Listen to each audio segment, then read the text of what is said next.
안녕하세요. 저는 30대 후반의 평범한 싱글맘이에요.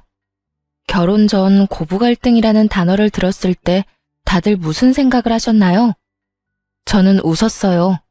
사람 사는 곳 다 똑같고 존중의 마음으로 대한다면 인터넷이나 TV 속에 나오는 그런 갈등은 없을 거라고 자신했거든요. 이 얼마나 오만하기 짝이 없는 생각인 건지 지금 그때의 저를 떠올리면 정말 이불에 얼굴 받고 쥐구멍이라도 숨고 싶은 기분이에요. 아들을 가진 부모의 마음이라는 걸 한 번도 가져본 적이 없었으니 짐작도 못했죠. 결혼하는 아들을 며느리에게 뺏긴다고 생각하는 시모가 있을 줄, 그런 건 영화에서나 나오는 거라고 생각했거든요. 그리고 설마 제가 그런 시모를 모시게 될 줄은 상상도 못했으니까요. 정말 처음 만남에서부터 저를 싫어하는 티를 팍팍 냈거든요. 상식적인 인간으로서 만난 지 몇 초도 안 되는 사람에게 기분이 나쁠 일은 없을 거라고 생각해요. 그 전에 누군가가 그 사람에 대해 악담을 퍼붓는 게 아닌 이상, 그리고 제 남편이 그때 한창 저한테 푹 빠져 있었으니 그런 악담을 말하지도 않았을 거고요. 그런데 의외의 부분에서 제가 미움받는 이유를 알아버렸죠. 우리 아들한테 이야기는 많이 들었다. 그래, 참 착하고 능력도 좋다지. 그 나이에 자기 가게 가지고 있는 사람도 드물긴 하지.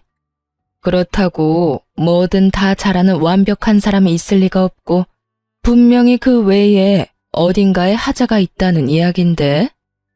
그 말은 악담이라기보다는 악의로 가득 차 있었어요. 남편이 제 장점만 말한 것이 시모의 마음을 화나게 만든 거라는 걸 그제야 알게 됐죠. 보통 아들이든 딸이든 자식이 데려올 사람이 괜찮다는 말을 들으면 호기심을 가질 수는 있다고 생각해요. 아니면 능력이 좋은 사위나 며느리를 얻게 되어 좋은 생각을 할 수도 있고요. 그런데 시모는 그런 부분에서는 정말 상식을 초월했죠. 장점이 많으면 어딘가 하자가 있을 거라니. 그 말을 듣고 있던 저도 당황했어요. 엄마, 무슨 말을 그렇게 해? 정말 좋은 사람이야. 누가 뭐래니? 네가 좋다면 좋은 거겠지. 그런데 넌 너한테 좋다고 다른 사람한테도 좋을 거라고 착각하는 것 같네. 이 엄마는 걱정하는 거야. 이렇게 대단한 여자가 왜 우리 아들하고 만날까 하고. 뭐 숨기는 건 없니? 마치 제가 어떤 의도를 가지고 제 자식을 만난 것 같다는 말을 하더군요. 사실 숨기는 게 없는 건 아니었어요. 하지만 그것은 남자 문제라거나 뭐 그런 문제는 아니었어요. 그래도 이런 주제로 이야기가 흐르는 건 좀 별로라 시모의 말에 저도 얼른 대답을 했어요. 이 사람도 참 좋은 사람이에요. 장점도 많지만 무엇보다 저한테 잘해줘요. 서로가 잘 맞고 서로에게 잘해주면 그것만으로도 함께 가정을 꾸릴 수 있다고 생각해요. 의도라면 아마 좋은 사람을 만나 좋은 가정을 꾸리고 싶다는 의도겠죠. 그래, 지금 무슨 말인 듯 못하니. 그 좋은 감정이 언제까지 갈지는 모르겠지만 너희가 좋다면 결혼 허락은 해주마. 그렇지만 너 내가 혼자 사는 여자라고 무시는 하지 마라. 우리 아들 내가 얼마나 고생해서 키웠는지 너는 모를 거다. 그런 귀한 아들이야. 그러니 우리 아들 귀찮게 하는 일은 없길 바란다. 정말 딱딱한 사람이라고 생각했어요. 솔직히 이런 사람을 시모로 모셔야 하는 제 앞날도 그리 좋지만은 않을 거라는 걸 짐작은 했어요. 하지만 첫인상이 나쁘다고 그 뒤에도 안 좋은 건 아니잖아요. 사회생활을 해보니 오히려 그런 사람들과 더 잘 지내는 경향이 있었으니 오해가 있다면 풀고 서로 존중하면 좋은 고부관계를 만들 수 있을 거라고 착각했어요. 정말로요. 시모는 정말로 저와 남편의 결혼을 막지는 않았어요. 결혼은 수월하게 했죠. 어차피 시부는 일찍 돌아가셔서 없었기에 시모만 신경 쓰면 될 일이었어요. 그런데 결혼 후에 문제가 연달아 일어났어요. 시모가 저와의 사소한 대화나 행동으로 남편에게 거짓말을 하는 거예요. 어떤 식인지 들으면 정말 웃기지도 않을 거예요. 하루는 시모의 전화를 받았죠. 예, 너 네 남편 아침밥은 차려주니? 애가 왜 볼 때마다 저렇게 야위어가? 너 정말로 신경 쓰기는 하니?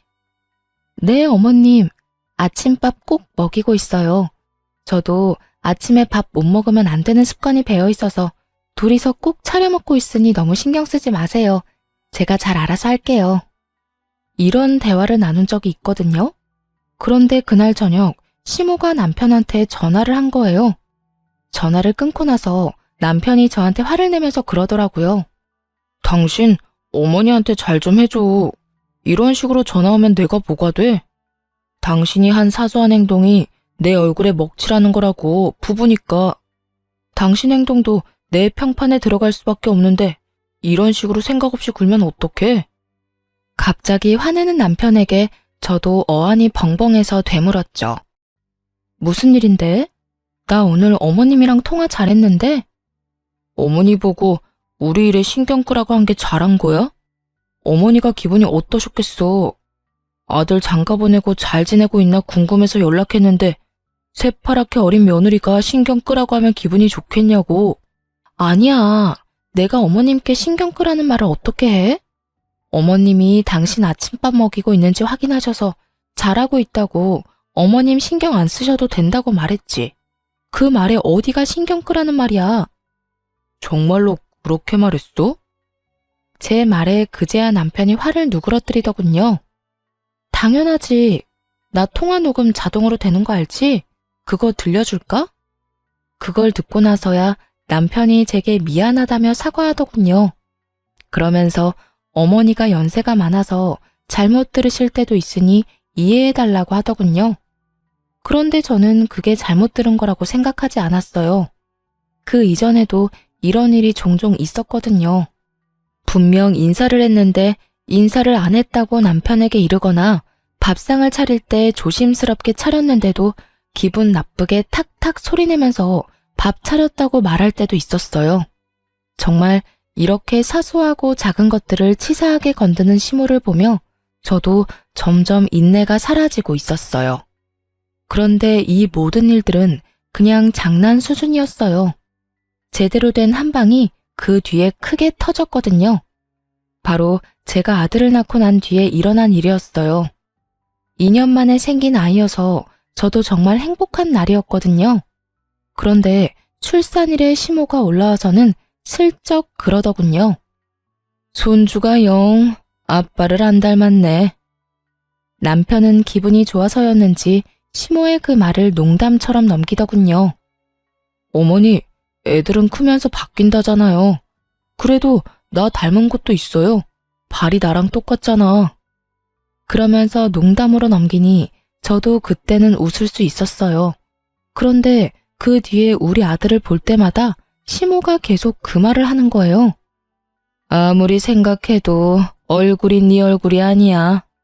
그렇다고 제 어미를 많이 닮은 것도 아닌 것 같은데. 크면서 얼굴이 바뀌어도 엄마나 아빠를 닮아야 하는데 전혀 그렇질 않으니. 시모만 만나면 이런 소리를 듣는 거예요. 친정에 가면 저랑 많이 닮았다는 이야기를 많이 들었거든요. 이번에도 그냥 넘어가려는데 남편이 뭔가 이상한 표정으로 저를 보더군요. 그날 시모가 돌아가고 나서 남편이 저한테 눈치를 보며 말하더라고요. 우리 아들 친자검사 한번 해볼래? 그 말에 저는 순식간에 분노가 차오르는 것을 느꼈어요. 너 무슨 의도로 그런 말 하는 거야? 어머님이 당신도 나도 안 닮았다는 말 했다고 당신까지 그렇게 생각하는 건 아니지? 정말 화가 머리 꼭대기까지 났어요. 친자검사를 하자고 하는 말 자체가 저의 부정을 전제로 꺼내는 말이라고 생각했거든요. 차라리 남편이 우리 아들이 산부인과에서 바뀐 거 아니냐는 식으로 말했다면 제가 이렇게 기분이 덜 더러웠겠죠. 그런데 남편이 제 외도를 바탕에 깔고 그런 말을 한 것 같아서 기분이 정말 안 좋았거든요. 여보, 아니야. 나 그런 식으로 생각하는 거 아니야. 당신을 의심하는 게 아니라 엄마가 저렇게 완강하시잖아. 매번 그런 소리 듣는 당신도 기분 나쁠 거고, 나도 매번 둘 사이에 끼어 있는 것도 그렇고, 우리 아들이 내 자식이 아니라고 생각 안 해. 그래도 짜증나. 싫다고. 내가 그런 검사했다는 걸 사람들이 알아봐. 내가 그런 여자처럼 보일 거 아니야. 왜 그런 짓 한 것도 아닌데. 당신, 설마 내가 그런 짓 저질렀다고 생각하는 건 아니지? 아니라니까. 엄마 때문에 그래. 엄마 때문에. 당신 기분 나쁜 건 알지만 매번 이러다가 나중에 우리 아들이 들을까봐 그러지. 그럼 당신이 어머님 좀 어떻게 해줘. 당신도 느끼고 있을 거 아니야. 어머님이 유독 나한테 팍팍하게 구시는 거. 이번에도 어머님이 내 외도 의심한 것처럼 보이잖아. 처음에는 농담으로 넘어갔다고 쳐도 그 뒤부터는 그런 이야기가 농담으로 들려? 분명히 그런 생각을 하고 계시니까 그런 말 하시는 거지. 그러니까 해보자는 거야. 엄마가 착각하고 계시는 거니까. 우리가 해서 보여주면 믿을 수밖에 없잖아. 안 그래? 남편의 말은 정말 짜증이 났지만 그래도 검사는 진행할 수밖에 없었죠. 한번 정확하고 확실하게 보여주면 그 뒤부터는 저딴 말 입에도 꺼내지 않겠지 싶었거든요. 그날 하루 잠도 못 자고 꼬박 고민한 저는 시모와 남편을 데리고 유전자 검사하는 곳으로 향했어요. 어머님, 검사하는 거 제가 문제 있어서 검사하는 거 아니에요. 어머님이 뭘 원하시는 건지 모르겠지만 남편이 어머님 납득시키려면 이렇게 해야 한다고 해서 확실하게 하려고 어머님도 여기 모신 거예요. 그러니까 검사 결과 나오면 앞으로 장난으로라도 우리 아들이 남편 닮지 않았다는 말은 하지 마세요. 약속해 주실 수 있으세요? 당돌한 제 말에 시모가 알겠다고 깔끔하게 말하더군요. 그 의미를 전혀 모르겠더라고요. 며느리가 외도를 했다고 확신을 했다면 이런 검사도 못 믿는다고 했을 수도 있었을 거예요. 그런데 의외로 깔끔하게 수긍을 하니 의도가 뭔지 모르겠더라고요. 그렇게 검사를 했고 결과는 역시 친자일치였어요. 남편은 당연하다며 고개를 끄덕였고 시모는 갸우뚱하더군요. 아이 포함해 4명이 모여있는 집에서 시모가 아이를 빤히 보더니 검사 결과지를 한 번 더 보더군요. 그러고는 뭐라고 하는 줄 아세요? 그런데도 참 안 닮았단 말이지. 하긴 외탁을 했으면 못생겼을 수도 있지. 결혼식 때 보니 너희 처가 사람들 얼굴이 다 고만고만하니 멀끔한 사람이 없더라. 우리 집안 사람들이 그래도 얼굴은 하나같이 잘났는데 외탁을 하니 영 못쓰겠네. 이러더군요. 저희 집 사람들을 모조리 싸잡아 모욕하는 발언에 저는 너무 어이가 없어서 저도 좋은 말이 나오지는 않았어요. 어머님, 도대체 무슨 말씀하시는 거예요? 어떻게 그런 말씀을 하실 수가 있어요? 저희 가족들이 어떤데요? 어머님한테 그런 소리 들을 분들 아니거든요? 내가 틀린 말 했어? 맞는 말을 한 거 가지고 왜 이 난리야? 밖에 나가서 지나가는 사람들 붙잡고 물어봐라. 우리 아들만큼 잘생긴 애가 어딨냐? 그런 아들 피 반도 못 따라가는 하자 있는 결과물을 내놨으면 죄송하다고 사죄를 해도 못할 망정 네가 뭔데 화를 내? 새파랗게 어린 게 시어미한테 대드는 꼴이라고는. 이래서 잘난 년은 안 돼.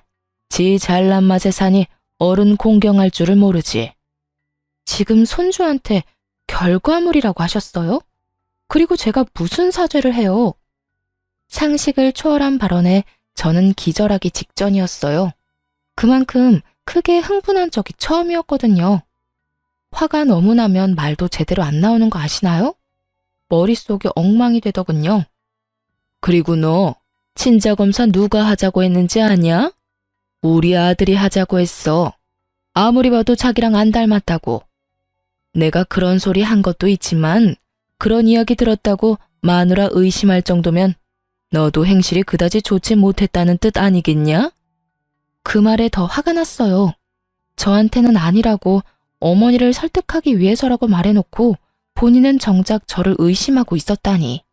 소름이 쫙 돋더라고요. 그렇지만 그때는 남편보다 시모에게 더 화가 났어요.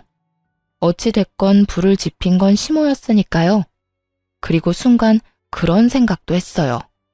여태껏 저를 괴롭히려고 거짓말을 그렇게 밥 먹듯 해댄 시모가 이번에도 거짓말을 한 게 아닐까 하고요. 저랑 남편 사이 이간질 하려고 그런 건지도 모른다는 생각이 들었거든요. 그건 저희 부부 문제예요. 그리고 어머님이 그런 말 안 하셨으면 이런 말도 안 되는 일이 벌어질 일도 없었죠. 저와 시모 사이에 고성이 오가자 애는 중간에서 울어버렸고 잠시 전화통화하느라 밖에 나가 있던 남편이 깜짝 놀라 들어오더군요. 무슨 일이야? 어머님한테 여쭤봐. 자기 혹시 친자검사 당신이 해보자고 한 거였어? 어머님이 당신이 제안했다고 하던데 정말로 그런 거였어? 말은 내가 꺼낸 게 맞는데 엄마 설득하려고 그런 거지. 설마 내가 당신 의심해서 그랬겠어? 남편이 잠시의 고민도 없이 그리 말하더군요. 시모 눈치를 안 보는 걸 보니 그건 시모만의 생각이었던 것 같았어요. 그래? 그럼 됐어. 아, 어머님 이제 가신대. 앞으로 안 오실 것 같아. 나도 애도 마음에 안 드시는데 굳이 여기까지 오시라고 할 필요 없잖아. 내 아들이 여기 있는데 왜 내가 못 와? 우리 아들이랑 나 떼어놓을 거면? 아니요, 그럴 생각 없어요. 제가 아드님 보내드릴게요. 당신 앞으로 어머님 댁에 자주 다녀. 나는 어머님하고 말 섞기 싫어. 우리 아들이 나를 닮아서 외탁을 해서 못생겨서 보기 싫으시다네? 아, 하자 있는 결과물이라는 말도 하셨지? 내 자식이기도 하지만 당신 자식이기도 한데. 제 말에 남편도 깜짝 놀랐는지 시모에게 소리를 지르더군요. 엄마, 진짜 그런 말 하셨어요? 대체 무슨 생각이에요? 친자 검사까지 해드렸잖아요. 근데도 이런 식으로 계속 분란 일으키실 거예요? 이 사람도 많이 양보해서 검사해줬으니 어머니도 이쯤에서 좀 그만하세요. 시모는 그런 남편을 본체만 채하고는 저를 흘겨보더니 기분 나쁘다는 듯 가방을 들고 밖으로 나가더군요. 시모를 쫓아나갔다가 다시 돌아온 남편이 저를 달래듯 그러더라고요. 어르신들 늙으면 애 되는 거 알잖아. 그러니까 너무 신경 쓰지 마. 노인이 유치하게 구는 건 이해하는데 너까지 유치해지진 말자. 이해하고 넘어갈 수 있잖아. 왜 그걸 못 참아? 내가 왜 참아야 하는데? 내 가족 욕하는 거 참고만 있으라고? 너는 어디 가서 네 자식한테 하자 있다고 하면 기분 좋겠어? 어떻게 저렇게 생각 없이 굴 수가 있냐고. 내가 마음에 안 들면 나한테만 그러라고. 왜 애꿎은 우리 가족이랑 애까지 건드리는 건데. 세상에 부모 자식 건드리는 사람을 어떻게 용서를 해? 나는 절대 싫어. 그러니까 앞으로 어머니하고 연락 주고받을 거 있으면 당신이 알아서 해. 나는 연락 같은 거 하기 싫어. 남편도 이번에는 시모가 더 나빴다고 생각은 하는지 더 이상 저한테 뭐라 하지는 않더군요. 그리고 연락도 남편이 알아서 다 하고요.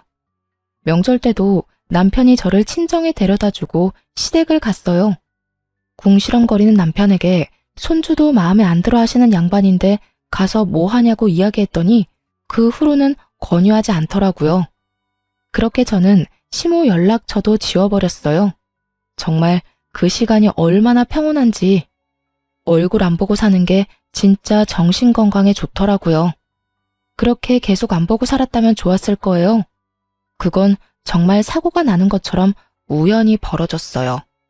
그날 오랜만에 애기 데리고 외출한 날이었어요. 친정엄마가 오셔서 아기 옷을 사준다고 했거든요. 집안에 계속 있어서 몸도 굳었고 애기 콧바람도 넣어주려고 친정엄마와 백화점 나들이를 다녀오는 길이었어요.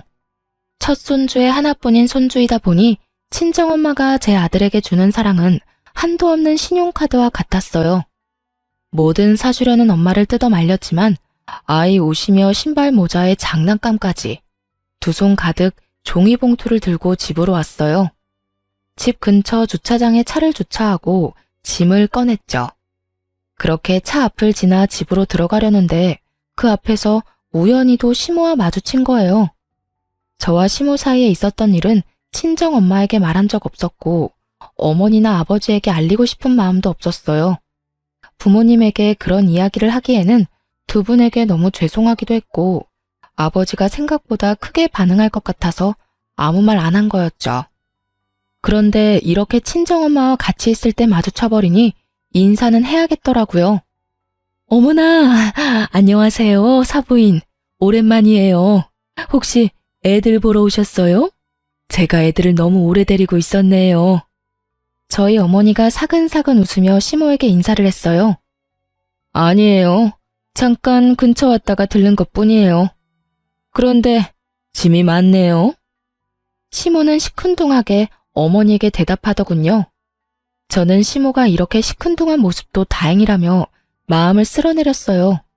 저번에 싸우고 헤어지고는 처음 만나는 거라 시모가 저한테 욕이라도 했다면 친정엄마도 참지 않았을 테니까요. 아무래도 첫 손주다 보니 마음도 눈길도 많이 가네요. 그래서 애기용품 좀 샀어요. 물론 사부인께서도 신경 많이 쓰셨겠지만 저희에게도 워낙 귀한 손주다 보니 저도 모르게 손이 가더라고요. 어휴, 귀한 분 밖에 세워두면 안 되지. 딸, 얼른 들어가서 시어머니 모셔. 물건은 내가 내일 직접 갖다 줄 테니까. 너 이대로 애 업고 짐까지 들고 못 가. 내일 보자. 친정엄마는 저와 시모를 생각해서 자리를 빠르게 뜨려고 하더군요. 그거 아니더라도 솔직히 사돈끼리 있으면 어색하고 그렇잖아요. 그렇게 친정엄마가 들고 있던 짐을 들고 다시 차로 돌아가고는 손인사를 하고 집으로 갔어요. 저는 생글생글 웃는 낯을 집어치우고 시모에게 물었어요. 여긴 어쩐 일이세요? 너 보러 온 거 아니니까 신경 끄거라. 시모는 냉정하게 말하더니 큰 길로 나가더군요. 수상했어요. 여기에 올 일이 별로 없는데 굳이 저희 집 앞에서 마주쳤다는 것이 참을 수 없이 의심스러웠어요. 그렇지만 지금 당장 무슨 일이 벌어진 건 아니라 찝찝한 마음을 뒤로하고 집으로 향했죠. 그런데 그날 저녁에 남편이 집에 왔는데 시모와 함께 왔더군요. 당신 도대체 뭐 하는 사람이야? 집안에 있으면서 우리 엄마 못 들어오도록 막은 이유가 뭐야? 뭐? 갑자기 무슨 소리야? 시침이 떼지 마. 엄마가 나 보러 집에 오셨는데 네가 못 들어오게 했다면서. 어떻게 시어머니를 밖에다 세워둘 수가 있어? 정말 어이가 없었어요. 시모가 남편 뒤에서 억울하고 서러운 표정으로 말하더군요. 예, 그것만이 아니다. 내 욕을 자기 엄마한테도 했는지 요 앞에서 사부인하고 만났는데 나를 무시하고 밀어내고 얼마나 무례하게 굴었는지 아니? 내가 남편 없이 산다고 이런 취급을 받아야 하니? 내가 나가 죽어야지. 늙으면 콱 죽어야 돼. 오래 살면 험한 꼴 본다더니 며느리랑 사돈댁한테 이런 무시를 다 당하고 또 거짓말을 지어내더군요. 저는 새삼스럽지도 않았어요. 그래서 더 냉정해졌죠. 어머님, 거짓말하지 마세요. 저희 어머니도 저도 그런 적 없잖아요. 제가 밑에서 어머님 마주쳤을 때 여기 무슨 일이냐고 여쭸잖아요. 그때 어머님이 뭐라고 하셨어요? 너 보러 온 거 아니니 신경 끄라고 그렇게 말씀하셨잖아요. 그러고서 큰 길로 가는 것까지 보고 집에 들어왔는데 무슨 말씀하시는 거예요? 지금 뭐 하는 거야? 우리 엄마 거짓말쟁이로 몰아가는 거야? 너 이 정도로 인간 이하인 사람이었어? 우리 엄마 홀몸으로 나 키우느라 고생하신 분이야. 나한테 의지 많이 하셔서 당신이 화낼 수 있다고 생각해. 그래서 당신이 어머니랑 마주치지 않도록 노력하고 있잖아. 그런데 나 보러 온 어머니 내쫓은 것도 모자라서 당신네 식구들이랑 편먹고 밀치고 무시까지 해. 넌 뭐가 그렇게 잘났어? 너희 가족은 뭐가 그렇게 잘나서 남의 부모 무시해? 가만 보면 너뿐만이 아니라 너희 가족들은 아나무인의 무례한 사람들밖에 없네. 더럽게 비싼 척 굴기만 하고. 친정 사람들을 싸잡아 욕하는 남편놈을 보며 저는 순간 말이 안 나왔어요. 기가 막혀 남편을 쳐다보고 있노라니 그 뒤에 서 있던 시모 얼굴에 슬그머니 미소가 번지더군요.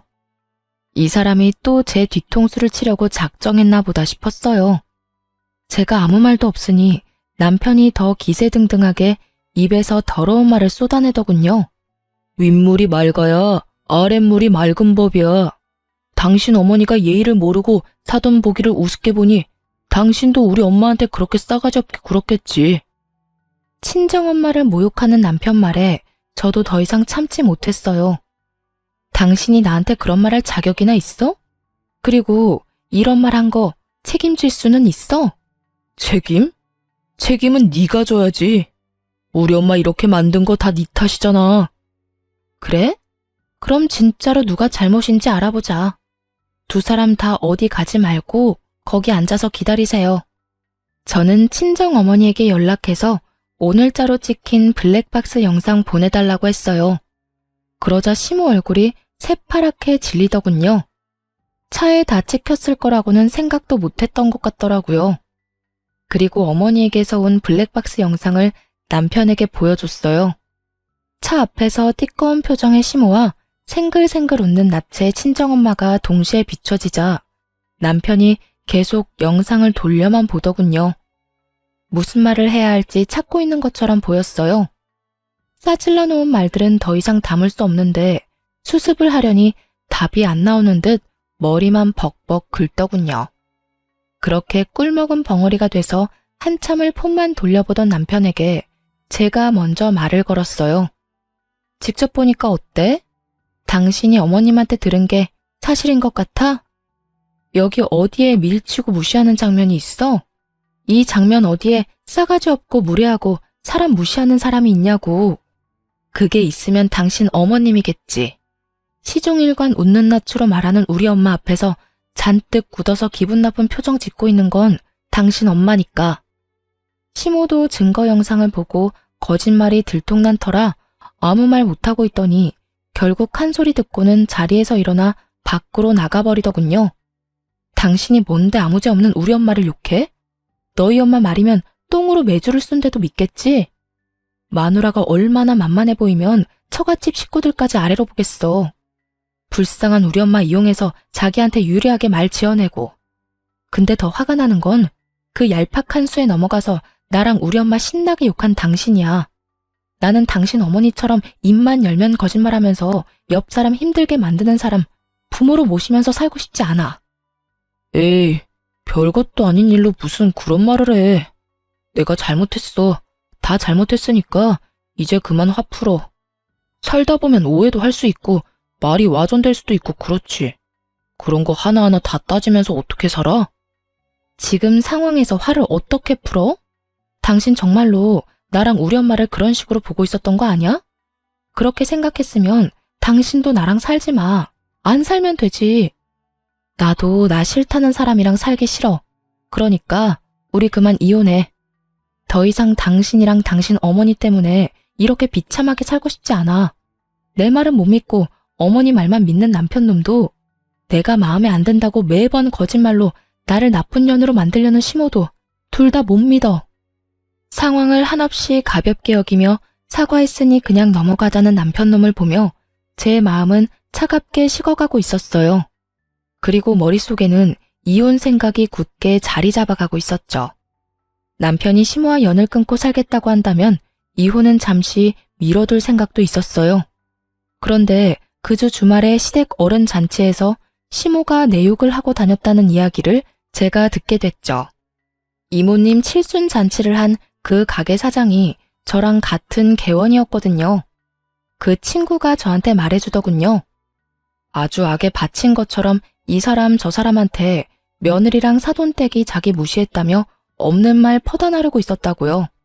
결국 저는 참지 못했어요. 기다려주지도 않았어요.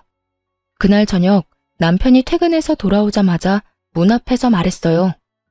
우리 이혼해. 내가 어떻게든 참아보려고 했는데 당신 어머니 하는 행동 때문에 더는 안 되겠어. 어차피 당신도 고민한 적 없잖아. 어머니랑 나 사이에 있었던 일 그냥 흐지부지하게 지나가고 싶은 거 다 알아. 그치만 나는 더 이상 내가 없는 데서 욕 얻어먹고 싶은 마음 없거든? 이혼 소송하면서 당신 어머니에 대한 명예훼손 소송도 진행할 거야. 만나는 사람들 모두에게 나랑 우리 엄마 욕하고 다닌다는데 어디 계속 그렇게 하시라고 전해줘. 며칠 있다가 법원에서 연락할 테니까. 야, 꼭 그렇게까지 해야겠어? 우리 엄마가 잘못한 것도 있지만 네가 얼마나 싸가지 없게 굴었으면 우리 엄마가 저렇게 행동하겠어? 그리고 이혼하자면 누가 겁나는 줄 알아? 나도 갈 때까지 갈 거야. 잘잘못 가려서 나도 내 살 길 찾아야지. 그리고 어차피 나보다 당신이 가진 게 더 많으니 재산 분할에도 나한테 더 유리하거든? 남편과 같이 살고 있는 신혼집은 제가 결혼 전부터 살고 있던 곳이었어요. 남편은 이 집이 제 명의로 된 집이라고 알고 있었죠. 아마 제 집을 재산 분할하게 될 거라고 착각하고 있는 모양이더군요. 그 생각 자체가 가소로웠어요. 방귀 낀 놈이 성낸다고 남편 놈이랑 시모가 잘못한 건데 제가 왜 저한테 불리한 일을 해야 하죠? 남편 놈 잔머리가 한창 행복회로 돌리고 있을 때 남편 전화기가 울렸어요. 폰에 찍힌 이름을 한번 보더니 제 얼굴을 다시 보더군요. 연락이 온 사람은 저희 친정아버지였어요. 저한테 줬던 거요? 남편은 의아한 목소리로 되물었어요. 하긴 받은 적이 없다고 생각했으니 뭘 가지고 있는지도 모르겠죠. 자네가 살고 있는 그 집, 그거 내 집이야. 내가 우리 딸 살도록 해준 집이라고. 그런 집에 너 같은 놈을 몇 년이나 품고 있었다니 에라이 천하의 몹쓸 놈 같으니. 내가 사람 하나는 잘 봤지. 그때 안 준 게 신의 한 수다 이놈아. 집주인으로 말하는 건데 당장 그 집에서 꺼져. 친정아버지와의 전화로 그제야 일의 심각성을 알게 된 남편이 제게 사과를 하더군요. 여보, 이거 다 무슨 일이야? 내가 사과할게. 일단 나는 아무것도 몰랐고 내가 했던 말들이 뭐든 그건 그냥 홧김에 한 말이야. 그러니까 당신이 좀 이해해주고. 웃기고 자빠졌네. 이제 알겠어? 넌 나한테서 아무것도 못 가져가. 가져가게 둘 생각도 없고. 애도 내가 데려갈 거야. 당신 어머니가 우리 애한테 어떤 짓 저질렀는지, 그리고 당신이 우리 애를 어떤 식으로 보고 있었는지 내가 다 알고 기록해놨고 녹음해놨어. 그러니까 애 데려갈 생각하지 말고 조용히 이혼이나 기다려. 남편 놈은 제 말도 무시하고 그 다음날 바로 친정아버지를 찾아갔더군요. 용서를 빌면 아버지가 이해해줄 거라고 생각했나 봐요. 그런데 아버지는 남편을 용서해줄 생각이 전혀 없었어요. 여기가 어디라고 기어들어와? 당장 안 나가? 왜? 그 집이 내 집이라니까 이제 와서 아까워? 아니면 재산 분할 안 될 거 아니까 이혼하기 싫어졌어? 그런데 어쩌냐? 이미 네 놈이 그 가벼운 입으로 짓거린 모든 말을 내가 다 들어버렸는데 평생 용서를 빌어도 용서할 생각 없으니까 당장 나가. 이 정신 나간 놈아. 결국 말도 제대로 못 꺼내보고 퇴짜를 맞고 집에 돌아왔더군요. 저는 당연히 집에 들여보낼 생각이 없었고요. 비밀번호를 바꿨더니 남편 놈이 못 들어오고 발만 동동 굴리더군요. 그런데 그 와중에 시모까지 딱 등장했어요. 여보, 미안해. 내가 정말 평생을 두고 속죄하면서 당신한테 미안해하면서 바짝 엎드려 살게. 그러니까 잠깐 얼굴 보고 이야기만 하자. 오해는 다 풀고 오해 안 생기도록 방법도 마련하고. 야, 네가 왜 저런 애한테 사과를 해? 적반하장도 유분수지. 지금도 봐라. 지 남편 시애미 문 앞에 세워놓고 이게 무슨 경우니? 너 부모가 너를 이렇게 예의 없이 키웠어? 남의 자식한테 전화해서 무슨 소리를 했길래 애가 기가 죽어서 너한테 설설 기냐는 말이야. 시모가 눈치 없이 제 아들 편을 들며 욕을 하자 남편이 식겁을 하며 시모를 말리더군요. 엄마, 무슨 말씀하시는 거예요? 제발 가만히 좀 있어요. 가만히 있어주는 게 나한테 도움되는 일이라고. 알지도 못하면서 왜 자꾸 일을 크게 벌려요? 나 이러다 돈 다 털리고 길거리에 나앉으면 엄마가 책임질 거야? 갑자기 자기에게로 화살이 돌아오자 시모가 급 당황하며 어리둥절해 하더군요. 하긴 그간 충실히 시모 편을 들던 남편이 갑자기 노선을 변경하니 당황할 수밖에요. 그러던 말던 저는 솔직히 아무 상관없었고 그냥 재미만 있었어요. 문 앞에서 그러고 있으면 신고할 테니까 집으로 돌아가. 그리고 당신 짐은 내가 내일 곱게 포장해서 시댁으로 보낼 테니까 그렇게 사랑하고 믿고 신뢰하는 어머니랑 둘이서 살아. 싸가지 없고 무례하고 나쁜 년인 나 같은 거랑 살지 말고. 어차피 이 집에 가져온 것도 얼마 없잖아. 우리 아버지 집에 혼수도 내가 다 해서 너는 몸만 딸랑 들어왔잖아. 그 주제에 뭐가 그리 대단해서 나한테 감히 이빨을 드러내? 차가운 제 말에 결국 남편 놈도 시모도 돌아갔어요. 그리고 이혼 소송이 끝나고 저희는 법적으로 남이 됐죠. 당연히 애는 제가 데려왔고 위자료도 제가 받았어요. 저한테 유리할 수밖에 없었죠. 시모의 그 행동이 저에게 큰 스트레스를 주었지만 동시에 이혼에서는 더 큰 증거가 되어줬거든요. 그런데 이혼 후 3달도 지나지 않아서 전 남편이 웬 젊은 여자를 데리고 제가 일하는 카페로 찾아왔더군요. 딱 봐도 과시용으로 데려온 듯 화려하고 예쁘고 어렸어요. 잘 지냈어? 이혼하고 처음 보네. 지나가다가 소식이라도 알려줄 생각으로 들렀어. 여기 내가 곧 결혼할 여자친구. 속이 훤히 내려다 보이는 참으로 생각 없는 행동이었어요. 그 여자를 소개하며 제 속을 긁을 생각이었던 모양이에요. 여기서 제가 화내면서 이게 무슨 짓이냐고 성질을 내기를 바란 건지 아니면 후회하고 매달리기를 바란 건지 모르겠지만 전 남편 좋을 대로 해줄 생각은 전혀 없었어요. 그리고 남자친구가 전철을 만나러 간다는데 쫄래쫄래 따라온 여자도 남편처럼 생각 없어 보였어요. 생각 없는 건 여전하네. 여기가 여자친구 데리고 올 곳이긴 해. 무슨 생각인지 훤히 보여서 좀 우습긴 한데 나는 당신 결혼? 당신 인생? 하나도 신경 안 써. 그것보다 해야 할 일이 너무 많아서 못해. 그러니까 가만히 있는 사람 신경 건드리지 말고 나 없는 데서 잘 지내. 내가 못 지내라고 고사 지내는 것도 아니고 그냥 인연 끊고 서로 얼굴 안 보고 살고 싶다는데 그거 하나도 못 들어줘? 그렇게 빈정대고 있는데 건물 관리인이 카페로 들어왔어요. 사장님, 2층에 빈 상가 어느 업체랑 계약하실지 결정은 하셨어요? 지금 연락해온 사람들 모두 안달이 났는지 어디로 할 거냐고 난리예요. 장사도 잘 되는 데다가 상권도 좋고 건물 관리도 잘 돼 있으니 다들 탐이 나긴 하겠죠. 너무 늦어지면 곤란하니까 오늘 중으로 결정했으면 싶은데 사장님 생각은 어떠세요? 나이 지긋한 남편도 종종 카페를 오가며 알고 지냈던 건물 관리인이 제게 빈상가 계약건에 대해 묻자 전 남편이 얼굴이 잿빛이 되더군요. 아저씨는 어때요? 솔직히 입점시킬 때 멀쩡한 사람 안 들어오면 다들 스트레스만 받는 거 아시죠? 스트레스야 사장님이 받지 일개 관리인인 제가 받을 일이 있나요? 그래도 앓는 소리 한 거 치고는 건물 경영도 제대로 하시잖아요. 이 건물 받고도 이 정도로 잡음 없으면 건물주 할 능력은 되고도 남는 거죠. 관리인과 농담을 하며 이야기를 하는 내내 전 남편은 저와 관리인을 번갈아가며 이야기에 집중하더군요. 그리고 관리인이 나가자마자 저한테 물었어요. 당신이 왜 2층 상가 계약을 결정해? 그리고 건물을 받아? 왜긴 이 건물이 내 건물이니까 그렇지.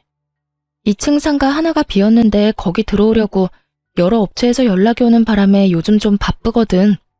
그래서 당신이 내 신경 건드리려고 하는 이런 짓들이 정말로 하찮고 짜증나. 시간도 없는데 이렇게 당신의 그 어이없는 놀이에 어울려주는 것도 시간 낭비라고 생각하니까. 제 말에 남편 눈이 확 커지더군요. 이게 당신 거라고? 이 건물이? 가게가 아니라? 그래, 이 건물 원래 아버지 거였거든. 그런데 나 이혼하면서 아버지가 나한테 줬어. 아버지가 나 결혼할 때 당신 모르게 나한테 요구한 게 있거든? 아버지 이름으로 된 건물 다 숨기라고.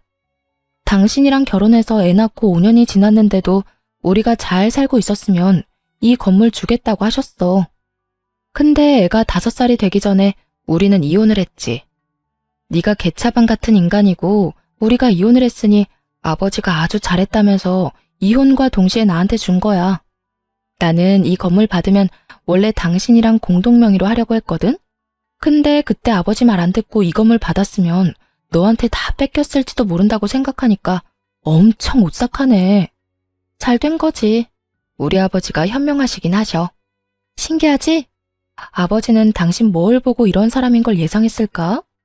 그때는 당신도 제정신처럼 보이긴 했는데 말이야. 아버지가 저에게 숨기라고 한 것은 아버지의 재력이었어요. 제가 나쁜 사람에게 이용당할까봐 걱정이었다고 하셨거든요. 작정하고 속이려고 드는 놈들은 못 이기니 처음부터 네가 먼저 상대방을 속이라고 말이죠. 그러니 처음부터 그 건물은 제 것이 될 거였어요. 전 남편만 모르고 있었을 뿐이죠. 그리고 솔직하게 말하면 공동명의는 거짓말이었어요. 전 남편과 같이 할 생각도 없었고 아버지가 그걸 허락해 줄 뿐도 아니었죠. 이혼 전에도 남편 이름으로 하느니 외손주 이름으로 하는 게 더 낫다고 생각하시고 계셨더라고요. 그런데 제가 왜 그런 말을 했는지 아세요? 전 남편의 그 표정이 보고 싶었거든요. 아쉬워서 죽을 것 같은 표정. 손에 다 들어올 뻔했던 행운이 송두리째 사라지는 표정. 그 표정을 보고 싶어서 거짓말을 했어요. 젊은 여자 데리고 와서 저를 흔들려고 한 놈에게 이 정도 거짓말은 별거 아닌 거죠. 제 작전이 잘 먹힌 건지 전 남편은 환장하겠다는 표정을 그대로 지어 보인 채 죽을 상을 하고는 그대로 가게에서 나갔어요. 그것도 데려온 여자친구도 내버려 두고 말이죠. 정말로 만에 하나 전 남편이 저와 아들에게 정말 잘하고 친정에도 살뜰하게 잘해줬다면 아마 저는 이 건물을 공동명의로 하자고 아빠한테 말했을지도 몰라요. 제 가족을 자기 가족처럼 여기는 사람이라면 당연히 믿을 수 있었을 테니까요. 하지만 슬프게도 전 남편은 그런 사람이 아니었어요. 그리고 그 시모는 더더욱 도움되는 사람도 아니었죠. 그렇게 헤어지고 떠난 전 남편에게서는 안 좋은 소식만 내내 들려오더군요. 단골 손님 중에 남편과 같은 직장에 다니는 사람이 있었거든요. 순서로 치자면 남편이 그 손님을 저희 가게에 데려와서 저희 가게 단골이 된 사람이었죠. 솔직히 전 남편과 이혼할 때 단골을 잃을까봐 걱정을 많이 했어요. 남편이 데리고 온 손님들도 제법 있었으니까요.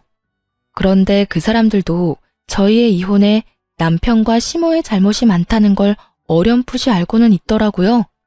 그러니 아무 거리낌 없이 가게에 올 수 있는 거고요. 그 손님이 전 남편 재혼하는 결혼식에 갔었다고 하더라고요. 언니, 그 결혼식을 언니가 봤으면 배꼽 빠지게 웃었을걸? 내가 언니였으면 거기서 진짜 배꼽 잡고 웃어줬을 건데. 그러지 못해서 아쉬울 정도로 재밌었어. 결혼식이 다 거기서 거기지. 웃길 게 뭐가 있어?